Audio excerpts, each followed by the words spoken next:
Hi everyone, today I will be explaining how proteins are metabolized in our bodies. Proteins are one of the macronutrients that are needed in our diet. They are broken down into amino acids in the body, which we will go into further detail later. To start, it is important to note that there are 20 amino acids, 10 essential and 10 non-essential. Our bodies synthesize the non-essential amino acids on its own. It is up to us to obtain the 10 essential amino acids from nutrition. Those amino acids are in foods such as eggs, meat, poultry, veggies, nuts, and seeds. The best kind of protein to eat are complete proteins, which have all 10 essential amino acids in them. These foods include eggs, meat, poultry, and dairy. Vegetables, nuts, and grains are only contain one or more essential amino acids. Proteins are important for many different reasons. Most people know that they are used to synthesize our muscles. They also contribute to our health in many other ways, through hormones, antibodies, enzymes, fluid balance, and transportation in the body. The structure of an amino acid has an amine group on the left and a carboxyl group on the right. Once the amino acid is broken down, it separates into these two functional groups. The amine group can be broken down into ammonia, which is toxic to our cells, or urea to be excreted in urine. The carboxyl side can be used for stored glycogen, which can be used when the body needs energy. It can also be used for glucose, acetyl-CoA, or stored triglycerides. When proteins are digested in the body, their first stop is the stomach. This is where HCl and pepsinogen combine to form pepsin, an important hormone for breaking down proteins. The bolus then travels into the duodenum, when secretin and CCK are released from the S and I cells. They travel to the pancreas to stimulate the duct cells and acinar cells. The duct cells release bicarbonate to be sent back into the duodenum so that the environment is more basic. The acinar cells release pancreatic juices, which contain zymogens.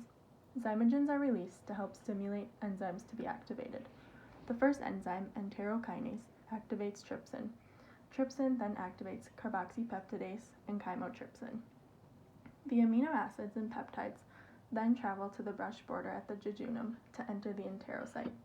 Both di and tripeptides, as well as amino acids, can enter through the apical membrane of the cell. The NHE3 is a secondary active countertransporter which brings sodium into the cell and hydrogen out of the cell.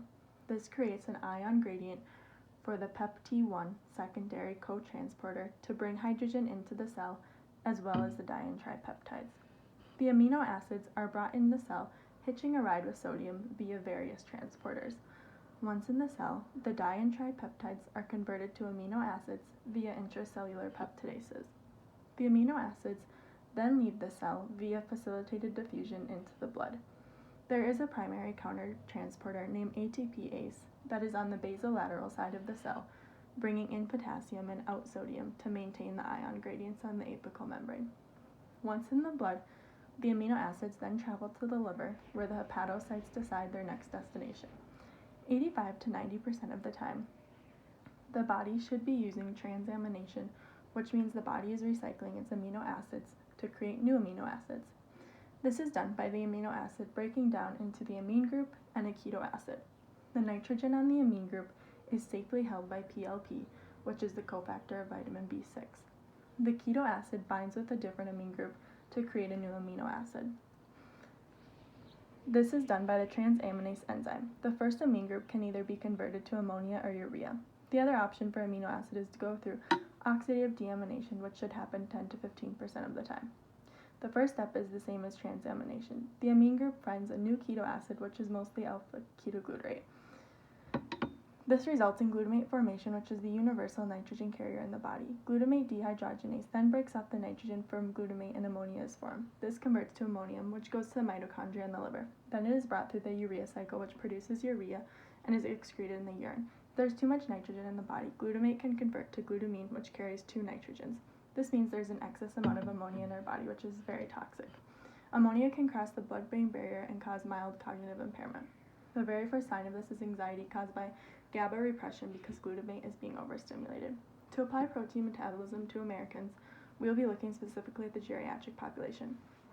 Oftentimes, they have brittle bones and anxiety. The main problem is that their body is overfed yet undernourished. Their cell needs all macromolecules. Those foods do not have amino acids, so their body resorts to breaking down their muscles for amino acids.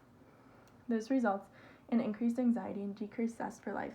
The body is constantly in oxidative deamination and is not getting its essential amino acids.